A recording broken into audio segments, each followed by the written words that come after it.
Ninth class के polity यानी civics बोल सकते हैं, नागरिक शास्त्र या राजनीति शास्त्र का पूरा ऑब्जेक्टिव देखते हैं। ठीक है, चलते हैं। आज का पहला क्वेश्चन है कि निम्न में से कौन लोकतंत्र के विस्तार में सहायक नहीं माना जा सकता है। तो विदेशी शासन पर विदेशी शासन का आक्रमण, इससे लोकतंत्र क्या होगा, खतरा होगा लोकतंत्र को। ठीक है, अगला क्वेश्चन है कि समकालीन विश्व के लिए निम्नलिखित में से कौन सा कथन सही है। तो विश्व के सभी लोकतांत्रिक देश के शासन निर्वाचित होते हैं। निर्वाचित मतलब वोटिंग होता है। ठीक है, तब प्रधानमंत्री और राष्ट्रपति का क्या होता है, चुनाव होता है। लेकिन जहाँ राजतंत्र है वहाँ पे वोटिंग नहीं होता है। तीसरा क्वेश्चन है कि चिली में लोकतंत्र की वापसी निम्नलिखित में से किस एक तरीका से हुआ। तो सैनिक तानाशाह का अंत। सैनिक तानाशाह का क्या हो गया, जब लोकतंत्र आएगा तो राजतंत्र या सैनिक तानाशाह क्या होगा, समाप्त होगा। जनता के बात को सर्वोपरि माना जाएगा। ठीक है, वहीं बोल रहा है। अगला क्वेश्चन है कि नेपाल में लोकतंत्र के लिए संघर्ष के संबंध में कौन सा कथन सही है। नेपाल में लोकतंत्र के लिए संघर्ष के लिए कौन सा, तो आंसर होगा 7 राजनीतिक दलों के गठबंधन द्वारा आंदोलन। नेपाल में जब लोकतंत्र लागू हुआ तो क्या हुआ, 7 राजनीतिक दल जब गठबंधन बनाए तो उसके द्वारा का आंदोलन छेड़ा गया। अगला क्वेश्चन है कि पोलैंड में लोकतंत्र की स्थापना में कौन बाधा था। ठीक है, कौन बाधा था, तो एक राजनीतिक दल का शासन, एक राजनीतिक दल का शासन। ठीक है, अगला क्वेश्चन देखते हैं। अगला क्वेश्चन है कि लोकतंत्र के बारे में कौन सा कथन सही नहीं है। नहीं है, ध्यान दीजिएगा, नहीं है।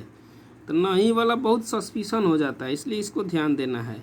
कौन सा कथन सही नहीं है, तो आंसर क्या होगा, ग। लोकतांत्रिक देशों में लोगों को विरोध करने की आज़ादी नहीं होती है। लोकतांत्रिक देश है वहाँ पे लोगों को विरोध करने की आज़ादी होती है। ये बोल रहा है सही नहीं है, यानी सही नहीं है। ये जबकि देखो इसमें भी नहीं शब्द जुड़ल है, इसमें भी नहीं शब्द जुड़ल है, इसलिए क्या है, आंसर है। समझ रहे हैं ना। चलिए आगे चलते हैं, अगला क्वेश्चन देखते हैं। अगला क्वेश्चन है कि अगला क्वेश्चन क्या बोल रहा है कि इनमें से किससे लोकतंत्र के विस्तार में मदद मिलती है। किससे लोकतंत्र के विकास में भी मदद मिलती है, तो लोगों के संघर्ष से। लोग जब संघर्ष करेंगे, जैसे भारत की व्यवस्था देखिए, यहाँ पे जो विपक्षी दल होता है वही सरकार के कमी को लोगों के सामने लाती है, प्रेस कॉन्फ्रेंस करती है। तो सरकार में जो भी कमी है उसको लोगों के सामने लाती है, इससे सरकार की निंदा होती है। अगर जो विरोधी पार्टी है ऐसा नहीं करेगा तो सरकार क्या करेगी, अपने मनमानी करने लगेगी। लेकिन जब विपक्षी दल ऐसा करेगा तो उससे सरकार में भी डर रहेगा कि अगर हम सही से काम नहीं करेंगे तो फिर हमारा बदनामी होगा। अगला क्वेश्चन है कि इनमें से कौन सा कथन सही है। ठीक है, तो फ्रांस में 1789 की क्रांति ने लोकतांत्रिक शासन व्यवस्था की नींव डाली। फ्रांस में भी लोकतांत्रिक शासन व्यवस्था लागू हुआ कब, 1789 में। अगला क्वेश्चन है कि जो निम्नलिखित वाक्यांशों में से किसी एक का चुनाव करके इस वाक्य को पूरा कीजिए। जो वाक्य है उसको पूरा करना है। तो अंतर्राष्ट्रीय संगठनों में लोकतंत्र की ज़रूरत है। वाक्य है कि अंतर्राष्ट्रीय संगठन में लोकतंत्र की ज़रूरत है ताकि दुनिया का सभी देशों के साथ समान व्यवहार हो। दुनिया के सभी देशों के साथ क्या हो, समान व्यवहार हो, कोई एक दूसरे को ऊंचा या नीचा न समझे। अगला है मिलान करना है। लिच्छवी बिहार में है, जहाँ पे सबसे पहले क्या हुआ था, सबसे पहले गणतंत्र यानी लोकतंत्र की व्यवस्था हुआ था। यानी पहला का मिलान करेंगे तीसरा में, यानी प्राचीन भारत में लोकतांत्रिक शासन वाला गणराज्य नेपाल को किसके साथ मिलान करेंगे, तो राजा ने अपने अधिकार छोड़ने पर सहमति दी। ठीक है, पाकिस्तान, पाकिस्तान का होगा सैनिक तानाशाही की समाप्ति। घाना का होगा ब्रिटिश औपनिवेशिक शासन से आज़ादी। अगला क्वेश्चन देखते हैं। अगला क्वेश्चन है कि सही जो है उसमें बताना है कि लोकतंत्र जनता का जनता के द्वारा और जनता के लिए शासन है। यह कथन किसका है? तो Abraham Lincoln. Abraham Lincoln America का कौन था? 16वां राष्ट्रपति था। ठीक है, इसने ही अमेरिका में दास प्रथा को समाप्त किया। अगला क्वेश्चन देखते हैं कि निम्नलिखित लोकतांत्रिक राज्य का सही विशेषता क्या है? तो सही विशेषता क्या है? तो एक व्यक्ति एक वोट एक मूल्य। एक व्यक्ति का एक ही वोट होगा, लेकिन एक वोट का मूल्य सबका वोट का मूल्य क्या होगा? बराबर होगा। ये नहीं कि अंबानी वोट देंगे तो उसका 10 करोड़ है, एक गरीब आदमी वोट देगा तो उसका एक ही वोट है, ऐसा बात नहीं। अंबानी का वोट का वैल्यू और हमारा और आपका वोट का वैल्यू क्या है? बराबर है। अगला है कि निम्नलिखित में कौन सा कथन अलोकतांत्रिक है? अलोकतांत्रिक है तो विदेश नीति के निर्धारण में अन्य देशों का हस्तक्षेप, ये अलोकतांत्रिक है। जैसे भारत में लोकतंत्र है तो किस देश के साथ कैसा संबंध होगा ये भारत सरकार स्वयं से निर्णय ले सकता है, इसमें किसी से पूछने वाली बात नहीं है। ठीक है, अगला क्वेश्चन देखते हैं कि लोकतंत्र के पक्ष में सबसे सही तर्क क्या है? तो मतभेदों और टकरावों को दूर करने की क्षमता। मतभेद और टकराव को दूर करने की क्षमता। अगला है लोकतंत्र में किसी समस्या के समाधान में किसकी भूमिका अधिक महत्वपूर्ण होती है? इन सभी की, यानी विपक्षी दल की, मीडिया की और सत्तारूढ़ दल की। ये अलग बात है कि भारत में जो मीडिया है गोदी मीडिया, गोदी मतलब सरकार की चापलूसी करना। ठीक है, इसीलिए भारत की मीडिया को आज क्या बोला गया है? गोदी मीडिया।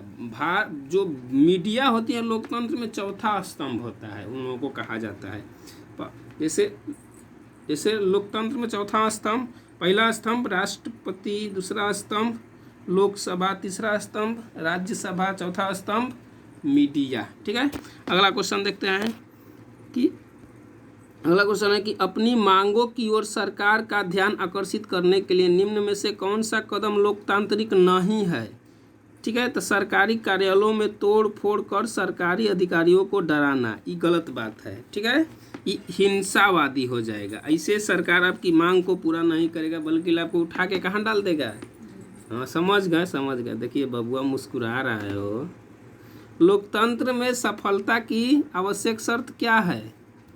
तो विधि का शासन एवं नागरिक अधिकारों का सम्मान।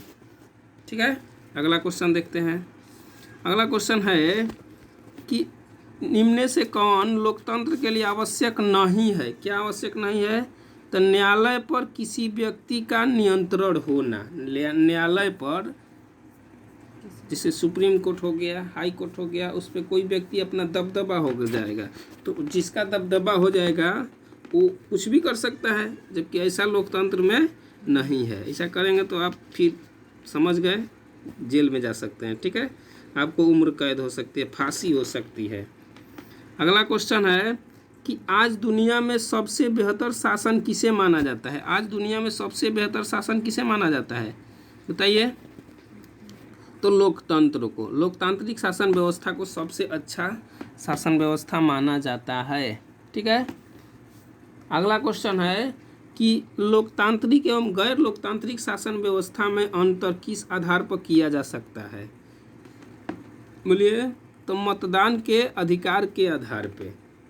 जबकि गैर लोकतांत्रिक जहाँ है वहाँ लोगों को वोट देने का अधिकार नहीं है। जब लोगों को वोट देने का अधिकार नहीं है तो सरकार अपने मनमानी करेगी, उसको वोट थोड़े मांगना है। लेकिन जब वोट मांगना है सरकार को तो फिर आएगी पब्लिक के सामने, पब्लिक से कहेगी माई बाप देखिए हम ये काम कर देंगे, आप हमको क्या कर दीजिए, जिता दीजिए। लेकिन जहाँ ऐसा बात नहीं है, लोकतंत्र नहीं है, जब लड़का प्रधानमंत्री का लड़का ही प्रधानमंत्री बनेगा तो वोट मांगे आएगा ना। अगला, लोकतंत्र में शासन कौन करता है? लोकतंत्र में शासन कौन करता है? जनता। अब्राहम लिंकन अभी ऊपर बोला था ना कि लोकतंत्र जनता का, जनता के द्वारा जनता पर शासन है। अमेरिका का 16वां राष्ट्रपति अब्राहम लिंकन ही बात बोला था। ठीक है, अगला है कि सैनिक शासन में सैनिक शासन में शासन की जिम्मेदारी किसके हाथ में होती है? तो नाम है क्वेश्चन में है सैनिक, तो आंसर क्या होगा? सेना।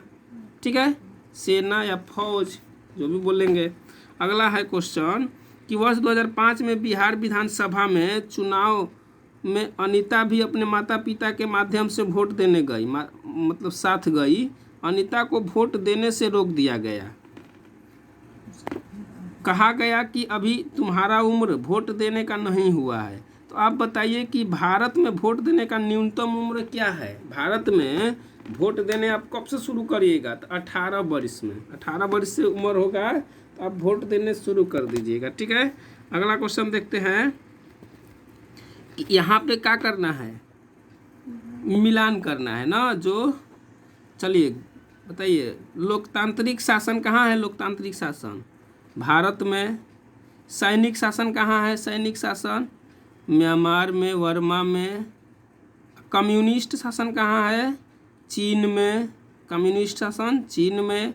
और राजशाही शासन भूटान में। राजशाही शासन कहाँ है? भूटान में। लोकतांत्रिक कहाँ है? भारत, अमेरिका, ये सब लोकतांत्रिक है। यहाँ कुछ पार्टी और उनका चिन्ह है, बताना है। पंजा छाप किसका है भाई? कांग्रेस पार्टी का। पंजा छाप कांग्रेस पार्टी का। कमल छाप भारतीय जनता पार्टी, मोदी जी के पार्टी का। देखिए मोदी जी कहीं जाते हैं ना तो अपने साथ में कमल लेकर जाते हैं। काहे लिए? हाँ, कमल, सही बात है, उनका चुनाव चिन्ह है कमल छाप। लालटेन तो जानते ही हैं, लालू जी के पार्टी का। राष्ट्रीय जनता दल आरजेडी जिसको बोला जाता है। तीर नीतीश कुमार के पार्टी का है। क्या बोलते हैं उसको? Janata Dal United, JDU, JDU, Janata Dal United. अब यहाँ पे बोल रहा है कि 4 जो देश के बारे में सूचनाएं दी गई है, आप इन देशों का वर्गीकरण किस तरह करेंगे? इसके सामने लोकतांत्रिक, गैर लोकतांत्रिक नहीं है, बताइए। तो देश जहाँ शासन लोग अपने प्रतिनिधित्व के माध्यम से करते हैं, जैसे भारत है, लोकतंत्र किसके माध्यम से करते हैं? तो भारत में लोकतंत्र कैसे होता है? तो लोकतांत्रिक माध्यम से। अगला है कि देश जहाँ शासन में फैसला लेने की शक्ति केवल सेना को है, तो उसको क्या बोलेंगे? अलोकतांत्रिक या सैन्य शासन व्यवस्था। और लोकतांत्रिक भी बोल सकते हैं या सैन्य शासन व्यवस्था बोल सकते हैं, जहाँ सब कुछ सेनाओं के हाथ में होता है। अगला है कि देश जहाँ पुरुषों के मत का महत्व महिलाओं से अधिक होता है, तो उसका पता नहीं है। कहीं ऐसा देश नहीं है जहाँ भी है, बहुत सा देश ऐसा है दुनिया में जहाँ केवल महिलाओं को वोट देने का अधिकार नहीं है, केवल पुरुषों को है। लेकिन ऐसा नहीं है कि पुरुष का मतदान का वैल्यू अधिक है महिलाओं से, ऐसा बात नहीं है। अगला क्वेश्चन देखते हैं कि भारतीय संविधान कब लागू हुआ था? तो आप लोग जानते हैं 26 जनवरी 1950 को। 26 जनवरी 1950 को उस दिन हम लोग मनाते हैं पूरे भारत में गणतंत्र दिवस। ठीक है, अगला, दक्षिण अफ्रीका में लोकतांत्रिक संविधान की रचना में कौन सा संघर्ष सबसे अधिक महत्वपूर्ण था? तो श्वेत और अश्वेत का। दक्षिण अफ्रीका में महात्मा गांधी गए थे तो वहाँ पे श्वेत और अश्वेत के बीच लड़ाई हो रही थी, उसी में महात्मा गांधी उस लड़ाई को भी लड़े। ठीक है, और उस वहाँ पे अश्वेत यानी काले लोगों को न्याय दिलाने का काम किए। निम्न में से कौन सा प्रावधान लोकतांत्रिक संविधान में नहीं होता है? तो शासकों का नाम, शासकों का नाम ये नहीं होता है। अगला क्वेश्चन है कि निम्न में से कौन भारतीय संविधान की विशेषता नहीं है? भारतीय संविधान की विशेषता नहीं, तो लोकतांत्रिक गणराज्य, संसदीय शासन सरकार है ये है, एकात्मक शासन है ये, एक स्वतंत्र न्यायपालिका। देखिए इसका आंसर ग होगा, क नहीं होगा, ग होगा। आंसर गलत दे रहा है। ठीक है, एकात्मक शासन नहीं है यहाँ पे। यहाँ शासन व्यवस्था बटा हुआ है, जैसे केंद्र सरकार, फिर राज्य सरकार, फिर जिला स्तर पे, फिर ग्राम पंचायत स्तर पे, कई भागों में यहाँ पे क्या किया गया है? शासन को, मतलब यहाँ पे भारत में शक्तियों को कई भागों में बांटा गया है। ठीक है, चलिए आगे देखते हैं। एकात्मक शासन व्यवस्था का मतलब होता है कि वह शासन व्यवस्था जिसमें एक ही पूरे मालिक होता है। ठीक है, एक ही के हाथ में पूरा पावर होता है, लेकिन भारत में ऐसी बात नहीं है। चीन में एक ही एकात्मक शासन व्यवस्था है, क्योंकि वहाँ का राष्ट्रपति सर्वोसर्वा होता है, जो मन करेगा वो कर देगा। अगला क्वेश्चन है कि निम्न में से धर्मनिरपेक्ष राज्य का सही अर्थ क्या है? धर्मनिरपेक्ष राज्य का सही अर्थ क्या है? तो वह राज्य या वह देश जिसका कोई अपना धर्म न हो, या जहाँ पे सभी धर्मों का समान मतलब बराबर क्या हो,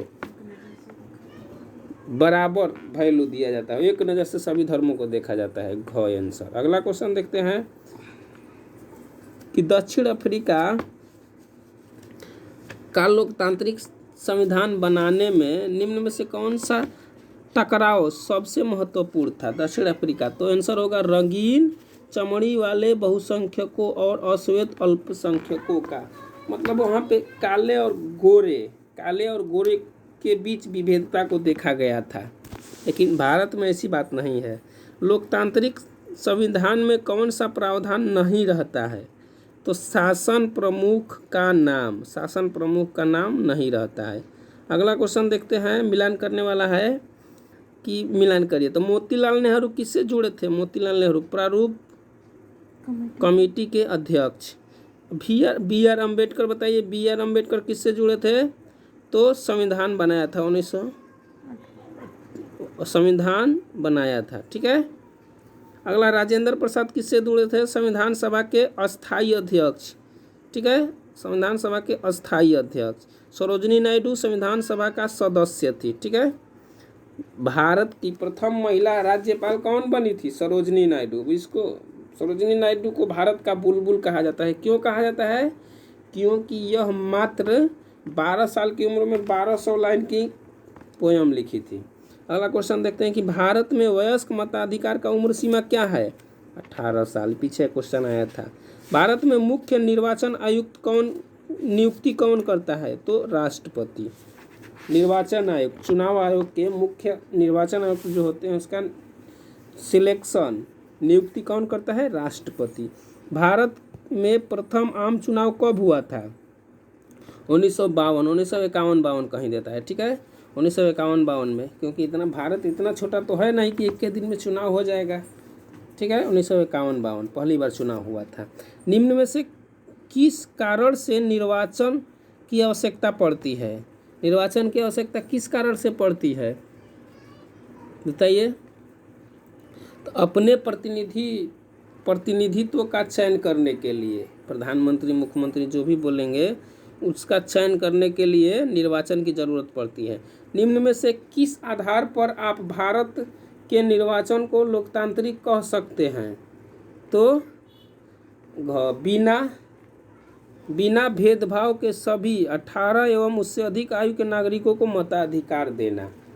ठीक है। अगला क्वेश्चन देखते हैं। अगला क्वेश्चन है कि चुनाव क्यों जरूरी है, इस बारे में बताइए। चुनाव क्यों जरूरी? तो चुनाव न्यायपालिका के कामकाज में हस्तक्षेप करने का अवसर प्रदान करता है। न्यायपालिका, ठीक है। चुनाव क्यों जरूरी है? तो न्यायपालिका मतलब समझ रहे हैं ना, कोर्ट उसके कामकाज में हस्तक्षेप करेगा। सरकार जो होगा वो न, देखिए कोर्ट और सरकार, कार्यपालिका बोलिए सरकार को और न्यायपालिका कोर्ट को बोलिए, सुप्रीम कोर्ट, हाई कोर्ट को। तो जब सरकार मनमानी करेगी तो उसको कोर्ट रोक देगा, और जब कोर्ट मनमानी करेगा तो उसको सरकार रोकेगी। मतलब समझ रहे हैं ना, कितना बढ़िया सामंजस्य बैठा के चला गया है संविधान निर्माताओं के द्वारा। अगला क्वेश्चन देखते हैं कि भारत के चुनाव लोकतांत्रिक है यह बताने के लिए इनमें से कौन सभा के उपयुक्त कारण नहीं देता है?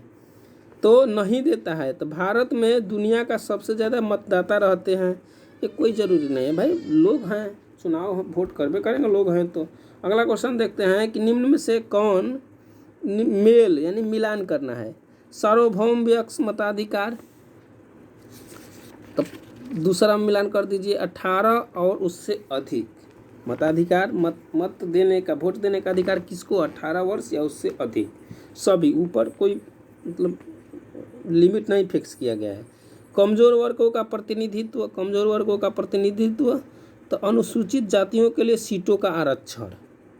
ठीक है। तीसरा बोल रहा है कि खुली राजनीति प्रतिद्वंदता, तो सभी को पार्टी बनाने या चुनाव लड़ने की आज़ादी। एक मत एक मोल, हर चुनाव में लगभग बराबर मतदाता। ठीक है। अगला देखते हैं। अगला क्वेश्चन है हम लोगों के सामने कि बाल श्रमिक रोग संबंधी कानून किस स्थिति से लागू किया गया। बाल संबंधी रोग माने बच्चों से आप ज़्यादा काम नहीं करा सकते हैं, ये कब लागू हुआ? तो 10 अक्टूबर 2006 को, 10 अक्टूबर 2006 को। अगला क्वेश्चन है कि बाल श्रमिक रोग कानून की सूचना प्रेस के माध्यम से सर्वसाधारण को केंद्र के किस मंत्रालय द्वारा दी गई? तो श्रम एवं रोजगार मंत्रालय द्वारा, श्रम एवं रोजगार मंत्रालय द्वारा। अगला क्वेश्चन है कि अगर आपको भारत का राष्ट्रपति चुना जाए तो आप निम्न में से कौन सा फैसला खुद कर सकते हैं? तो दोनों सदनों द्वारा पारित विधेयक पर पुनर्विचार के लिए भेज सकते हैं, या कह सकते हैं कोई भी फैसला आएगा तो हम अगर राष्ट्रपति हैं तो उस पर रोक लगा सकते हैं, भेज सकते हैं कि अरे भाई तनी इसको ध्यान से देखो, कुछ इसमें हमको गलत लग रहा है।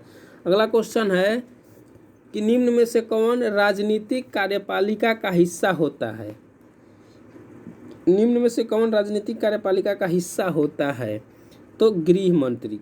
कार्यपालिका मतलब कार्यपालिका का हिस्सा होता है, नहीं भाई, कार्यपालिका का हिस्सा मतलब न्याय, हाँ ठीक है, कार्यपालिका कहेगा तो गृह मंत्री मतलब नेता लोग, ठीक है। वही न्यायपालिका पूछेगा तो न्यायपालिका मतलब कोर्ट से संबंधित व्यक्ति, लेकिन कार्यपालिका मतलब नेता लोग जो संसद भवन में बैठता है। न्यायपालिका के बारे में निम्न में से कौन सा कथन गलत है? कौन सा कथन क्या है न्यायपालिका के बारे में गलत है? तो आंसर, संसद द्वारा पारित प्रत्येक कानून को सर्वोच्च न्यायपालिका की मंजूरी की जरूरत होती है।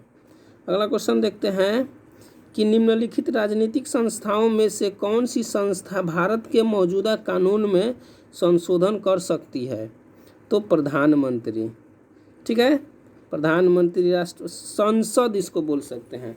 कानून में कौन संशोधन कर सकता है भाई? कानून बनाएगा, बिगाड़ेगा, उलाटेगा, पलाटेगा, कौन कर सकता है ऐसा? संसद, पार्लियामेंट, ठीक है।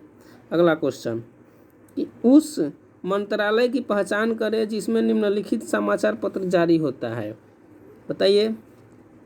तो देश में जूट का निर्यात बढ़ाने के लिए एक नई नीति बनाई जा रही है, ये किस मंत्रालय के अंतर्गत आएगा? तो कृषि मंत्रालय के अंतर्गत आएगा। अगला है कि ग्रामीण इलाकों में टेलीफोन सेवाएं प्रदान करना है, तो ये किसके अंतर्गत आएगा? सार्वजनिक वितरण मंत्रालय के अंतर्गत आएगा। अगला क्वेश्चन है कि सार्वजनिक वितरण प्रणाली के तहत बिकने वाला चावल और गेहूं की कीमत कम की जाएगी, किसके अंतर्गत आएगा? तो खाद्यान्न मंत्रालय के अंतर्गत आएगा। पल्स पोलियो अभियान स्वास्थ्य मंत्रालय के अंतर्गत आएगा। अगला क्वेश्चन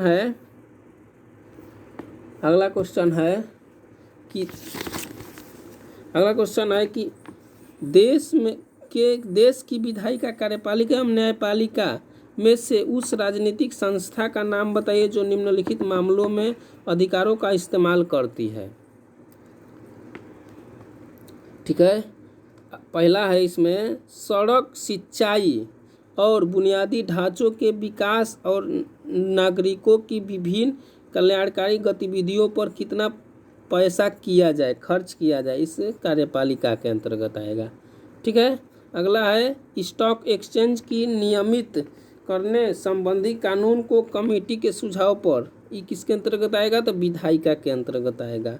दो राज्य सरकारों के बीच कानूनी विवाद का निर्णय सुप्रीम कोर्ट, न्यायपालिका बोल सकते हैं, ठीक है। भूकंप पीड़ित की राहत के प्रयासों के बारे में सूचना मांगती है कौन? तो न्यायपालिका, ठीक है, कि सरकार मदद किया कि नहीं किया, मदद किया तो कैसे किया, पूरा रिपोर्ट कौन मांगेगा? न्यायपालिका, कोर्ट मांगेगा, ठीक है।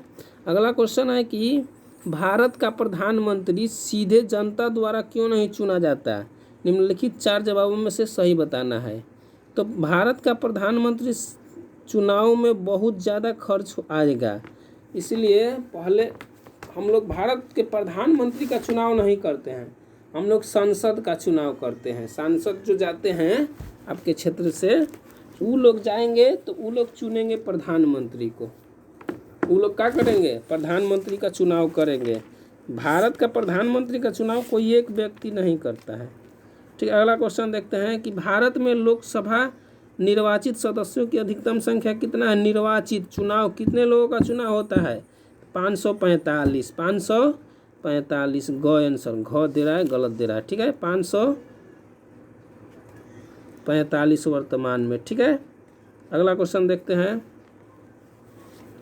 अगला क्वेश्चन है कि निम्न में से किसे नहीं ये देखिए यहाँ पे भारत के जो लोकतांत्रिक वाला है ये दिया है, ई क्या है 550 सही दिया है, इसमें POK वाला भी शामिल कर दिया है। 552 होते हैं, देखिए यहाँ पे थोड़ा समझिएगा, 552 होते हैं। ठीक है, लेकिन इसमें से 550 का चुनाव होगा और +2 क्या होंगे, भारत का राष्ट्रपति मनोनीत करेंगे। लेकिन आज के डेट में 543 पर चुनाव होता है और +2 राष्ट्रपति मनोनीत करते हैं। ठीक है, तो 543 पर चुनाव होता है और +2 545 हो गया। जो हिस्सा बचा 7 वो POK है। ठीक है, जिसपे पाकिस्तान का क्या है, नंगा भूखा पाकिस्तान जो भी कहेंगे वो उसके कब्जा में है। अगला देखते हैं, अगला क्वेश्चन देखते हैं। निम्न में से किसे वर्तमान कानून में संशोधन का अधिकार है। संशोधन का अधिकार किस पे है, अभी बताए हैं, पार्लियामेंट, संसद कानून को उलटफेर करेगा। संसद का अधिवेशन बुलाने का काम कौन करता है, तो लोकसभा का अध्यक्ष, स्पीकर। राज्यसभा का सभापति कौन होता है, राज्यसभा का सभापति कौन होता है, उपराष्ट्रपति, vice president of India. Rajya Sabha का सभापति कौन होता है, उपराष्ट्रपति। भारत के राष्ट्रपति के चुने जाने का उम्र क्या है, तो 35 साल उम्र है ना, तब राष्ट्रपति बन सकते हैं। ठीक है, अगर हो गया है तो फिर ट्राई करिए, शायद आप भारत का राष्ट्रपति बन जाए। अगला क्वेश्चन देखते हैं कि राष्ट्रपति को कौन सलाह एवं मंत्रणा देता है, तो संघीय मंत्री परिषद। राष्ट्रपति को कौन सलाह एवं मंत्रणा देता है, संघीय मंत्री परिषद। अगला क्वेश्चन है कि संघीय मंत्री परिषद की बैठक सभापति कौन करता है। संघीय मंत्री परिषद का बैठक होगा तो उसका अध्यक्ष कौन बनेगा, तो प्रधानमंत्री। अगला क्वेश्चन देखते हैं। अगला क्वेश्चन है कि निम्न में से कौन राष्ट्रपति की सही शक्ति है, तो दोनों सदनों द्वारा पारित विधेयक को पुनर्विचार के लिए क्या कर सकते हैं, राष्ट्रपति भेज सकते हैं। क्वेश्चन ऊपर आया था। ठीक है, अगला क्वेश्चन देखते हैं कि सर्वोच्च न्यायालय के मुख्य न्यायाधीश की अवकाश ग्रहण की उम्र क्या है, रिटायरमेंट कब हो गए, तो 65 साल। सर्वोच्च न्यायालय 65 साल। अगला क्वेश्चन देखते हैं कि निम्नलिखित में से कौन सर्वोच्च न्यायालय का सही कार्य है। सर्वोच्च न्यायालय का क्या सही कार्य है, तो संविधान की भावना के विरुद्ध बने कानून को अमान्य घोषित करना। सुप्रीम कोर्ट का क्या कार्य है, संविधान में जो लिखा है उसके विपरीत मान लीजिए कि कोई कानून सरकार बना दिया तो उसको क्या करेगा, वो सुप्रीम कोर्ट, हाई कोर्ट निरस्त कर देगा, कहेगा छोटा कहीं का सब कानून बना दिया पर। ठीक है, अगला क्वेश्चन देखते हैं कि राष्ट्रपति कानूनी मामलों में किससे परामर्श ले सकता है। राष्ट्रपति किससे परामर्श ले सकता है, राष्ट्रपति तो सर्वोच्च न्यायालय से। सुप्रीम कोर्ट से राष्ट्रपति क्या कर सकता है, सलाह ले सकता है। ये कोई जरूरी नहीं कि वो मानने के लिए बाध्य हो, केवल ले सकता है। ठीक है, अगला क्वेश्चन देखते हैं। सर्वोच्च न्यायालय किस संस्था का निरीक्षण कर सकता है, तो अधीनस्थ न्यायालय, अधीनस्थ न्यायालय। अगला क्वेश्चन देखते हैं। अगला क्वेश्चन है कि राज्यपाल का मासिक वेतन, पहले का पुराना है अब बढ़ गया है। ठीक है, राज्यपाल का मासिक वेतन कितना है, राज्यपाल का मासिक वेतन तो क्या दे रहा है आंसर। ठीक है, आंसर 1,10,000, पहले का अब 2.5 लाख से ऊपर हो गया। ठीक है, मुख्यमंत्री की नियुक्ति कौन करता है, नियुक्ति समझ रहे हैं ना, चुनाव नहीं, नियुक्ति राज्यपाल। ठीक है, नियुक्ति, चुनाव कहेगा तो फिर आम पब्लिक करेंगे भाई, विधायक जो जीत के जाएंगे वो चुनाव करेंगे कि नहीं, हम नेताओं का मुख्यमंत्री ये होगा। अगला क्वेश्चन देखते हैं कि विधानमंडल का सदस्य रहे बिना कोई व्यक्ति कितने दिनों तक मंत्री पर रह सकता है, तो 6 महीना। 6 महीना तक आप बिना चुनाव लड़े एकदम बन सकते हैं। ठीक है, इसके बाद 6 महीना के बाद आपको क्या बनना पड़ेगा, उसका सदस्य बनना पड़ेगा, या तो विधान परिषद का, या लोकसभा का, या राज्यसभा का, या विधानसभा का। समझ रहे हैं ना। अगला क्वेश्चन, विधान परिषद की संख्या कितनी है? बिहार में विधान परिषद की संख्या तो 75। बिहार में कितनी है? 75। किसी राज्य की विधानसभा में अधिक से अधिक कितने सदस्य हो सकते हैं? किसी राज्य की विधानसभा में अधिक से अधिक कितने? 500। ठीक है, कम से कम कहेगा तो 60। ये अलग बात है कि कुछ ऐसा राज्य है वहाँ 60 से भी कम है, 40 है, लेकिन न्यूनतम 60, अधिकतम 500। ठीक है, अगला क्वेश्चन देखते हैं। अगला क्वेश्चन है कि उच्च न्यायालय के न्यायाधीश कितनी उम्र में अवकाश ग्रहण करते हैं? उच्चतम न्यायालय कहेगा तो 65 साल, सुप्रीम कोर्ट 65 साल, हाई कोर्ट 62 साल। ठीक है, हाई कोर्ट 62 साल, उच्च यानी हाई कोर्ट, सुप्रीम कोर्ट 65 साल। अगला क्वेश्चन है कि उच्च न्यायालय के मुख्य न्यायाधीश का मासिक वेतन 90,000 दे रहे हैं, पुराना है अब बढ़ गया है। ठीक है, अब 2.5 लाख से ऊपर हो गया है। अगला क्वेश्चन बोल रहा है कि निम्नलिखित में से कौन मौलिक अधिकार नहीं है? तो विदेश में घूमना, विदेश में घूमना ही मौलिक अधिकार नहीं। विदेश में घूमेंगे बिना वीज़ा पासपोर्ट का तो फिर आपको आतंकवादी घोषित कर देगा। ठीक है, इसलिए विदेश में जाना है तो सबसे पहले वीज़ा पासपोर्ट बनवा लीजिए। आतंकवादी से बचना है तो, आतंकवादी बनने से बचना है तो क्या बनवा लीजिए? पहले वीज़ा पासपोर्ट, नहीं तो आपको क्या बना देगा। अगला क्वेश्चन देखते हैं कि निम्नलिखित में नागरिकों का स्वतंत्रता संबंधी अधिकार कौन है? नागरिकों का स्वतंत्रता संबंधी अधिकार कौन है? तो भाषण तथा विचार व्यक्त करने की स्वतंत्रता। ठीक है, अगला क्वेश्चन, नागरिकों को 6 प्रकार की स्वतंत्रताएं दी गई है। ठीक, नागरिकों को 6 प्रकार की स्वतंत्रताएं क्या की गई है? दी गई। इसमें कौन स्वतंत्रता नहीं है बताना है। तो अपनी सुरक्षा के लिए हथियार रखना, अपनी सुरक्षा के लिए हथियार रखना, ये स्वतंत्रता आपको नहीं दिया गया है। अब बंदूक लेके घूमेंगे, किसी का मर्डर कर देंगे, अब बोलेंगे कि हम सुरक्षा के लिए रखें तो फिर दिक्कत है। ठीक है, आपको पुलिस पकड़ लेगी। अगला क्वेश्चन देखते हैं कि बेगार को निषिद्ध तथा स्त्रियों के क्रय विक्रय पर रोक कौन सा मौलिक अधिकार लगाता है? तो शोषण के विरुद्ध अधिकार। अगला क्वेश्चन है कि निम्न में से कौन मौलिक अधिकारों के उपयोग उदाहरण नहीं माना जा सकता है? ठीक है, अगला क्वेश्चन है निम्न में से कौन मौलिक अधिकारों के उपयोग के उदाहरण नहीं माना जा सकता है? तो धार्मिक संस्थाओं द्वारा विद्यालयों का संचालन, ये लोकतंत्र के लिए अच्छा नहीं है, मौलिक अधिकार के लिए। अगला क्वेश्चन देखते हैं कि भारतीय नागरिकों को इनमें से कौन सा अधिकार प्राप्त है? तो अपनी संस्कृति की रक्षा करना। ठीक है, अपनी संस्कृति की रहन सहन की रक्षा करने का अधिकार भारतीय नागरिकों को प्राप्त है। अगला क्वेश्चन बोल रहा है कि इनमें से कौन सी स्वतंत्रता भारतीय नागरिकों को नहीं है? भारतीय नागरिकों को इनमें से कौन सी स्वतंत्रता नहीं है? तो सशस्त्र विद्रोह में भाग लेने की स्वतंत्रता। आप विद्रोह में भाग ले लेंगे, ऐसा स्वतंत्रता आपको सरकार नहीं देती है, संविधान नहीं देता है।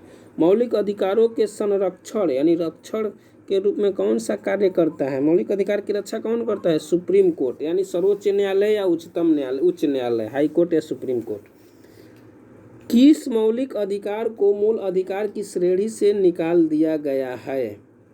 तो संपत्ति के अधिकार को। ठीक है, अगला क्वेश्चन देखते हैं कि आपातकाल में नागरिकों को मौलिक अधिकार, आपातकाल में नागरिकों का मौलिक अधिकार क्या होता है? स्थगित हो जाता है, समाप्त हो जाता है। अब देखिए, संपत्ति के अधिकार को मौलिक अधिकार क्यों नहीं रखा गया है? पहले था लेकिन अब सरकार हटा दिया। ठीक है, क्यों? देखिए, मौलिक अधिकार का मतलब होता है जिसके पास नहीं है उसको सरकार फ्री में देगी। बहुत भारत में ऐसे लोग हैं वो किराए पर रहते हैं, तो क्या सबको भारत में सरकार, इतनी संख्या है भारत की जनसंख्या 135 करोड़ मानिए, उतने लोगों को सरकार संपत्ति नहीं दे सकती, इसलिए इसको क्या किया गया? मौलिक अधिकार से बाहर किया, कानूनी अधिकार बनाया गया। अगला क्वेश्चन देखते हैं कि इनमें से कौन सी स्वतंत्रता भारतीय नागरिकों को नहीं है? कौन सी स्वतंत्रता भारतीय नागरिकों को नहीं है? तो सशस्त्र विद्रोह में भाग लेने की स्वतंत्रता, ये हम लोगों को अधिकार नहीं मिला है। अगला क्वेश्चन देखते हैं कि भारत का संविधान इनमें से कौन सा अधिकार देता है? भारत का संविधान इनमें से कौन सा अधिकार देता है? तो उपयुक्त सभी। ठीक है, काम का अधिकार, निजता का अधिकार, अपनी संस्कृति की रक्षा करने का अधिकार, पर्याप्त आजीविका का अधिकार। आप कुछ भी व्यवसाय कर सकते हैं। अगला क्वेश्चन है कि निम्न में से कौन धार्मिक स्वतंत्रता के लिए सही है? तो पहला, प्रत्येक व्यक्ति को अपनी इच्छा अनुसार किसी भी धर्म को अपनाकर उसका प्रचार प्रसार करने की स्वतंत्रता, इसी को बोला जाता है धर्मनिरपेक्ष। इससे भारत एक क्या है? धर्मनिरपेक्ष है। लास्ट क्वेश्चन है इस वीडियो का कि निम्न में से कौन स्वतंत्र नागरिकों का स्वतंत्रता संबंधी अधिकार कौन है? स्वतंत्रता संबंधी अधिकार तो भाषण तथा विचार व्यक्त करने की स्वतंत्रता। तो दोस्तों इस प्रकार 9th क्लास का पॉलिटी समाप्त हुआ। Thank you for watching this video. Take care, bye.